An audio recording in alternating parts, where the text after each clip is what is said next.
बंगाल में आज अभिजीत गांगुली जज ने इस्तीफ़ा दे दिया अपने पद से और 7 तारीख को वो बीजेपी ज्वाइन करेंगे। उन्होंने कहा है कि वे धर्मीय व्यक्ति है, इसलिए सीपीएम नहीं ज्वाइन करेंगे और कांग्रेस एक परिवारवादी पार्टी है, इसलिए कांग्रेस भी ज्वाइन नहीं करेंगे और टीएमसी तो भ्रष्ट है ही और बीजेपी एकमात्र राष्ट्रवादी पार्टी है और प्रधानमंत्री मोदी जी महान व्यक्ति है, इसलिए वे बीजेपी आरएसएस ज्वाइन करें बीजेपी पार्टी ज्वाइन करेंगे। ये सुनने में एक सामान्य घटना लग रही है, लेकिन इसके पीछे बीजेपी आरएसएस का जो खेल है वो मैं आपको साफ कर देती हूँ। इन्होंने बंगाल के सीमावर्ती इलाकों में कुछ प्रथाएं हैं जिसमें बेटियां बेची जाती है। बहुत ही सफाई से होता है, पीढ़ी दर पीढ़ी होता है। यहाँ पे कलकत्ता में सोनागाची बोल के एक एरिया है जो कि एशिया का सबसे बड़ा रेड लाइट एरिया है। ये इलाके जो है सीमावर्ती इलाके, यहाँ से बच्चों की ट्रैफिकिंग होती है और यही सोनागाची के कैचमेंट एरियाज़ हैं। लॉकडाउन के दौरान आपने देखा होगा कि ये रेड लाइट एरियाज़ एकदम ठप हो गए थे। टीवी वगैरह में दिखा रहे थे कि यहाँ पे स्वयंसेवी संस्थाएं अनाज वगैरह देने जाते थे, खाना देने जाते थे इनको। इसी दौरान नेशनल क्राइम रिकॉर्ड्स ब्यूरो ने भी कहा है और स्मृति ईरानी जी ने भी कहा है, संसद के पटल पे मजबूर होकर ही कहा सही कि बंगाल से ही 2.5 से 3 लाख बच्चियां गायब हुई है। ये तो सरकारी आंकड़े, गैर सरकारी में और भी ज़्यादा हो सकती है। ये दबी जुबान से कई लोग कह रहे बंगाल में। अब ये बच्चियां गई कहाँ? ये ज़्यादातर इन इलाकों में जो बच्चियां रहती है जिनके विवाह हो जाता वो तो बच जाते। कई नाबालिग बच्चियां जो रहती है, सोच लीजिए 8 से 16 साल के बीच की, इनकी ट्रैफिकिंग होती है। अब बंगाल में पूरे देश में जब रेड लाइट एरियाज ठप थे तो ये बच्चियां गई कहाँ पे है? तो मैंने बार बार कहा है कि 2 संभावनाएं हैं। एक है कि बंगाल भर्ती घोटालों की जांच के दौरान बच्चों की खरीद फरोख्त रैकेट की बू आने लग गई थी और मैंने तभी से कहना शुरू कर दिया था कि ये सिर्फ भ्रष्टाचार का मामला नहीं है, ये बच्चों की खरीद फरोख्त से जुड़ा हुआ है। धीरे धीरे जिस तरह से बिंदु दर बिंदु जोड़ने पे जो वाक्य होते गए उससे मेरा संदेह बढ़ता गया, वो उनकी पुष्टि होती गई और मैंने वीडियो दर वीडियो आपको समझाते हुए आपके सामने लाया है। इस दौरान एजेंट रिसोर्ट बांधोबी का एक चेन आ रहा था।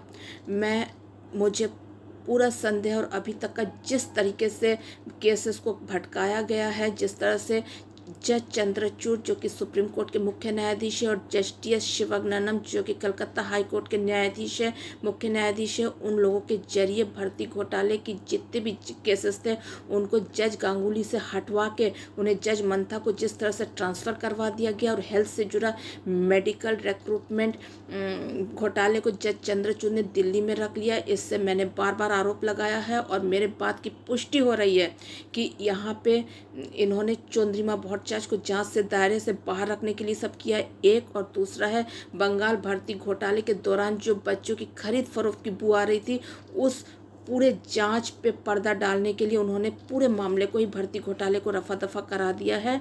और मैंने पहले ही कहा था जब एक केस हटा था जज गांगुली के अंडर से कि इनका हालत बहुत ख़राब होगा, या तो इनको हरेन पांड्या की तरह मरवा दिया जाएगा या इनकी हालत जॉर्ज फर्नांडिस की तरह करवा दी जाएगी या फिर इनको एक सम्मानजनक सेफ एग्जिट का रास्ता दिया जाएगा और बाद में इनको राज्यसभा भिजवा दिया जाएगा। आप देखिए आज की तारीख में कुछ वैसा ही हो रहा है। मैंने आरोप लगाया है कि ये नाबालिग बच्चे संभावना है कि इन्हें देश के भीतर ही एजेंट रिसोर्ट बांधोबी सर्विस में लगाया गया है और ये दलित घरों की या वनवासी घरों की, बंगाल के दूर दराज के इलाकों की बच्चियां है, नाबालिग है। इनके माता पिता ने अगर इन्हें पैसे दे के बेचा भी है शेख शाहजहाँ जैसे मिडलमैन लोगों के जरिए, लेकिन इनको शायद बहुत ऊपर बैठे लोगों ने इनका दोहन किया है। इन एजेंट रिसोर्ट बांधोबी सर्विस के जरिए इनको प्रभावशाली लोगों को सप्लाई किया गया और बदले में व्यवस्था को खरीदा गया है, जिसका नतीजा सिर्फ बंगाल में ही नहीं दिख रहा आपको, पूरे देश में। आप देखिए जिस तरीके से चुनाव चिन्ह जब्त हो रहे, पॉलिटिकल पार्टीज हाईजैक किए जा रहे और हर तरह से निर्णय जो है मनमाफिक आ रहा है बीजेपी आरएसएस के हक में, तो इससे आप समझिए कि पूरी व्यवस्था को हाईजैक किया गया है। आज की तारीख में अगर ईवीएम के खिलाफ कोई जाए तो पूरी तरह से खारिज कर दिया जाएगा और ईवीएम को ही बनाए रखा जाएगा इलेक्शन का जरिया। इसका मतलब ये व्यवस्था पूरी तरह से हाईजैक की गई है, जिसमें इन बच्चों की, लड़कियों की सप्लाई भी एक रोल प्ले कर रहा है और बहुत बड़ा तबका जो है ऑब्लाइज भी हो चुका है और उनके वीडियो वगैरह बन चुके हैं और वो अब किसी भी तरह से निष्पक्ष तरीके से कुछ करने के लायक नहीं रह गए। जो बीजेपी आरएस चाहते हैं उनके मन मुताबिक काम होगा। यही काम बीएसएफ, सीआईएसएफ, सीआरपीएफ के जरिए हुआ है। 50 किलोमीटर जब इनका दायरा बढ़ाया गया था, हम लोग को लगा था कोई राष्ट्र हित में बहुत बड़ा कोई काम होगा, ऐसा कुछ नहीं हुआ। रोहिंग्या और मुसलमानों को तो बसाया ही गया है बड़ी तादाद में यहाँ पे, ताकि बाद में सीए के नाम पे इनको देशभक्ति की चाशनी में डुबो के नागरिकता दे दी जाए और इनके वोट के बलबूते बंगाल की सत्ता तक आया जा सके। भले ही भीतर भीतर ही मुसलमान है, सिर्फ कागज में ये हिंदू रहेंगे और ये काम कराया। ये ही नहीं कराया, सिर्फ इनके जरिए नाबालिग बच्चों को, जब देश के भीतर रेड लाइट एरियाज ठप थे उस समय इनको बॉर्डर पार करा के बांग्लादेश के बंदरगाहों के जरिए गोरी चमड़ी, जिहादी और खाड़ी को बेचा गया है। और आगे से बच्चियां जो रहेंगी सेफ रहेंगी, ये आश्वासन दिलाने के लिए निर्मला सीतारमण जी ने संसद के पटल से बाकायदा ऐलान किया है कि 9 से 14 साल की बच्चों का नेशनल इम्यूनाइजेशन के तहत ह्यूमन पेपिलोमा वायरस के विरुद्ध टीकाकरण हुआ रहेगा। यानी ह्यूमन पेपिलोमा वायरस यौन संक्रमण से फैलता है, उसके लिए कुमारी आयु की बच्चों का टीकाकरण होगा। तो मैं पहले से ही बोल रही कि ये 2 काम हुआ है। एक है कि प्रभावशाली लोगों को, जो लड़कियां सप्लाई, खासकर कलकत्ता हाईकोर्ट के जज लोगों को जिनके ऊपर आरोप है लड़की सप्लाई का, चौंद्रिमा भट्टाचार्य, उनको जांच के दायरे से एकदम बाहर रखा गया बीजेपी आरएसएस के जरिए। ये साफ दिखने लग गया है और मैं अपने बात पे कायम हूँ। बिंदु दर बिंदु अगर इस मामले को आप देखेंगे, आपको साफ दिखेगा कि जज चंद्रचूड़ ने आखिरकार जैसे तैसे चौंद्रिमा भट्टाचार्य को जांच के दायरे से बाहर रखने के लिए केसेस को इधर उधर किया है। ये दोनों अपराधी है, राष्ट्र के जज चंद्रचूड़ और जज टीएस शिवगणनम। एक दूसरा है कि बंगाल भर्ती घोटाले के दौरान बच्चों की खरीद फरोख्त का जो बू आ रहा था, तो उसको पूरी तरह से रफा दफा उस पर पर्दा डालने के लिए सारे केसेस इधर उधर करके आखिरकार जज टीएस शिवगणनम और चंद्रचूड़ ने भर्ती घोटाले की जांच पे ही पूरी तरह से दफन कर दिया और जज गांगुली से सब केसेस हटा लिए गए। ये बच्चियां जो है देश के भीतर ही एजेंट रिसोर्ट बांधों सर्विस के जरिए प्रभावशाली लोगों को सप्लाई की गई है और इससे देश के भीतर की व्यवस्था को खरीदा गया है और उसके बलबूते मन माफिक जजमेंट्स वगैरह लिए जा रहे हैं। इनको बॉर्डर सिक्योरिटी फोर्स के जरिए बॉर्डर पार करा के बांग्लादेश के बंदरगाहों के जरिए विदेशियों को बेचा गया है, जिसके जरिए अंतर्राष्ट्रीय स्तर पे भी व्यवस्था को खरीदा गया है। मैं इसका आरोप लगा रही हूँ और इनकी पुष्टि होते जा रही है बार बार जो हो रहा है। और आखिरकार अगर आप सोचेंगे कि आज की तारीख में जज चंद्रचूड़ जो बीजेपी ज्वाइन कर लिए, तो ये भी इसकी पुष्टि ही करता है। जब जज टीएस शिवगणनम के जजमेंट पे पब्लिक ने थूकना शुरू किया था, तो संदेशखाली में इन्होंने एक फर्जी आंदोलन शुरू दिखाया। फर्जी आंदोलन के विरुद्ध मैं लगातार वीडियो दे रही हूँ और पोस्ट कर रही हूँ। आखिरकार कई लोग ये बोल रहे हैं, तब जाके परेशान होकर इन्होंने ये आखिरी दाव खेला है, जिसमें जज गांगुली का कोई दुखती रग उन्होंने पकड़ लिया है। उसके बलबूते इन्हें घुटनों पर लाया गया है और इनसे इस्तीफा दिलवाया गया है। ठीक वैसा ही जैसा मैं पहले ही कालियागंज की बच्ची की हत्या के मामले में बोल चुकी थी, तो इन्होंने ये काम किया है। अब इस जज के जरिए वही सब बुलवाया जा रहा है जो बीजेपी आरएसएस चाहेंगे, यानी कि इनसे बहुत ज़्यादा ताकतवर लोग ऊपर बैठे हुए हैं, जिन्होंने पहले तय किया कि इनके अंडर से केसेस हटा लेना है। दूसरे में तय किया है कि इनसे इस्तीफा दिलवाना है, इनको पूरी तरह से जुडिशरी से हटा देना है, ताकि जज की जो पावर इनके हाथ में वो किसी भी तरह से इस्तेमाल ना कर सके। और तीसरा, आगे इनके मुँह से क्या क्या बुलवाना है, इनसे क्या क्या करवाना है, कौन सा पॉलिटिकल पार्टी ज्वाइन कराना, ये भी तय हो चुका है। और ये आप बोल रहे हैं कि परिवारवादी पार्टी है। आप सुनिए, इनसे ऐसा काम क्यों करवाया गया है। पहली बात है कि जज चंद्रचूड़ और जज टीएस शिवगणनम ने जो निम्न कोटि का संदिग्ध जजमेंट पास किया है, उससे ध्यान भटकाना तो है ही। दूसरा बात है कि इन्होंने जो जजमेंट दिया था उसमें कई प्रार्थी जिन्होंने घूस देकर नौकरी खरीदा था, उनको बर्खास्त कर दिया गया था। अब कल्याण बंगोपाध्याय नाम का एक वकील कह रहा है कि इनने ऐसा किया था क्योंकि ये राजनीति से प्रेरित थे, ये बीजेपी के होके करने वाले थे, इसलिए इनने जो बर्खास्त की है नौकरी से लोगों को, उनको दोबारा बहाल किया जाए। और ये अपील ये कर रहे हैं जज देबांशु बौशाक के कोर्ट में। ये देबांशु बौशाक भी एक संदिग्ध जज है, मैं साफ शब्दों में कहती हूँ। इन्हें ही नौशाद सिद्दीकी को बेल दिया था और ये इनके सब के पेट में दर्द हो रहा था जब नौशाद सिद्दीकी जेल में था 40 दिन के लिए। ये सब के सब संदिग्ध आपस में मिले हुए हैं। बीजेपी, आरएसएस, टीएमसी ये और ये जजेस को एकदम घुटने पे ला दिया गया है।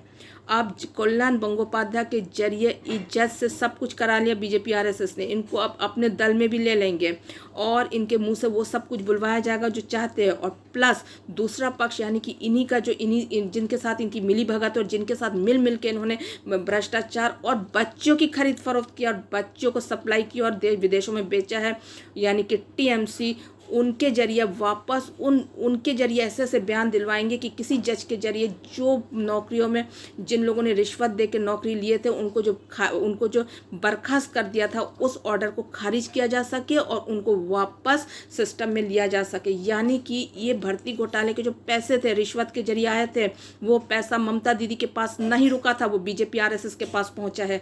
साफ शब्दों में समझ लीजिए कि एक बहुत बड़े खेला है जिसे हम बोल सकते हैं संडास राज मचा रखा है बीजेपी आरएसएस ने बंगाल में। इसी के जैसा काम इन्होंने एमपी में भी किया है। मैं आपको समझा देती हूँ। इन्होंने ईवीएम अपने हाथ में ले लिया। ईवीएम के जरिए ये मैनिपुलेट करते हैं इलेक्शन और इन्होंने एमपी में ज्योतिरादित्य सिंधिया को इन्होंने हरवा दिया गुना सीट से। राघोगढ़ जो स्टेट था उसके अंडर में गुना चुनाव क्षेत्र आता है, उसमें से कभी भी सिंधिया घराने के लोग हारते नहीं थे, इतना पॉपुलर है, उनको हरा दिया। और शेजवालकर बोल के एक व्यक्ति को जितवा दिया है ग्वालियर से और केपी सिंह पाल को जितवा दिया है गुना से। यानी बीजेपी के दोनों प्रार्थी गुना और ग्वालियर से जीत गए और ज्योतिरादित्य सिंधिया 2019 में हार गए इलेक्शन। सोचिए, ग्वालियर राजघराने के वंशज की ये दुर्दशा की। उसके बाद उनके जरिए कमलनाथ की सरकार को गिरवा दिया इनने हॉर्स ट्रेडिंग करके और फिर उनको एक राज्यसभा का सीट दिया गया। जब शिवराज सिंह चौहान की सरकार बन गई तो फिर इस ज्योतिरादित्य सिंधिया को एक राज्यसभा भेजा गया और वहां से उनको कैबिनेट में मंत्री बनाया गया, नागरिक उड्डयन मंत्री। और ऑपरेशन गंगा जब हो रहा था तो ये स्पेशल एनवॉय बन के गए थे मोदी जी का ऑपरेशन गंगा की निगरानी करने के लिए, यानी एक तरह से चापरासी बना दिए गए मोदी के। तो आप समझ लीजिए कि अगर आज की तारीख में हम लोग ये कहें कि शंकराचार्यों और सभी धर्माचार्यों की अगुवाई में सारे जो राजघरानों के वंशज हैं वो चुनाव लड़ेंगे और जीत के आएंगे और मिलकर एक हिंदू कैबिनेट बनाएंगे और हिंदू राष्ट्र की स्थापना करेंगे, तो उसका भी रास्ता नहीं रह गया। इन्होंने ईवीएम में ऐसा छेड़खानी कि इन्होंने ज्योतिरादित्य सिंधिया तक को घुटनों पर ला दिया। आप सोच सकते हैं ग्वालियर राजघराने के वंशज की ये दुर्दशा, ऊपर से उन्हीं की बुआ यानी वसुंधरा राजे की क्या दुर्दशा की, उनको पर्ची देके भिजवा दिया गया बेइज्जत करके। इन्होंने बढ़िया तरीके से सब फालतू काम करना शुरू कर दिया है, पूरी व्यवस्था हाईजैक्ट हो गई है। और ये जज गांगुली जो राजनीति ज्वाइन कर रहे हैं उनके मुंह से जो कुछ बुलवाया जा रहा है वो कितना अपनी मर्जी से कर रहे, कितना उनसे करवाया जा रहा हमें नहीं पता।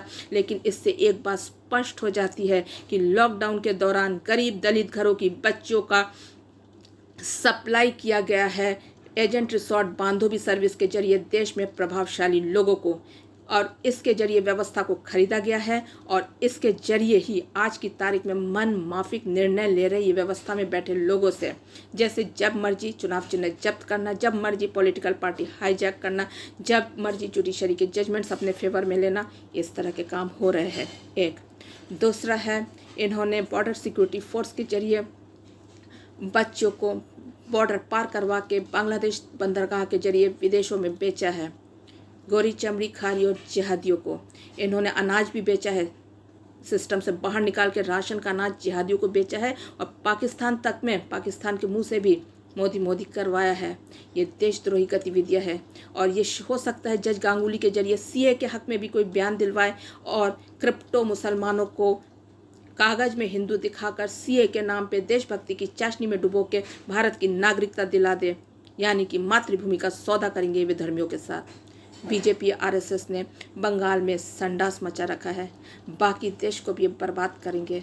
आज की तारीख में जो दिख रहा है उससे एक बात साफ समझ में आ रहा है, हमने जिस आरएसएस को जो समझ रखा था शायद वो था ही नहीं या उनका चाल चरित्र बदल चुका है।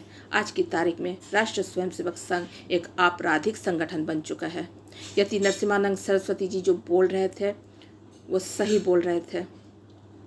हम नहीं चाहते कि कांग्रेस की सरकार आए। हम नहीं चाहते विधर्मी माता के संतान कभी सत्ता के गलियारे तक पहुँचे, लेकिन इसका जो एक दूसरा विकल्प हो सकता था, राजे रजवाड़े एकजुट होंगे और अपने वंशजों को अपने अपने इलाके से चुनाव लड़वा के संसद में भेजेंगे और एक हिंदू कैबिनेट की स्थापना होगी और धर्माचार्यों के निर्देश अनुसार हिंदू राष्ट्र की स्थापना होगी।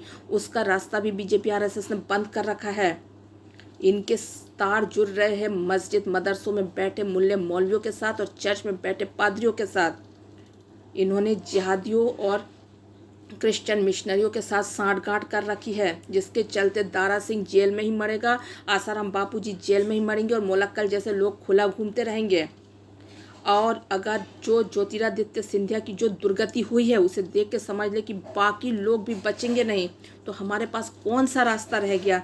राष्ट्र चिंतन मनन करे। और आखिर में मैं अपनी बात पे कायम हूँ कि जज चंद्रचूड़ और जज टी.एस. शिवगन्नम राष्ट्र के अपराधी है। इनका इस्तेमाल हुआ है बच्चों की खरीद फरोख्त रैकेट पर पर्दा डालने के लिए और चंद्रिमा भट्टाचार्य को जांच के दायरे से बाहर रखने के लिए। राष्ट्र चिंतन मनन करे। वंदे मातरम।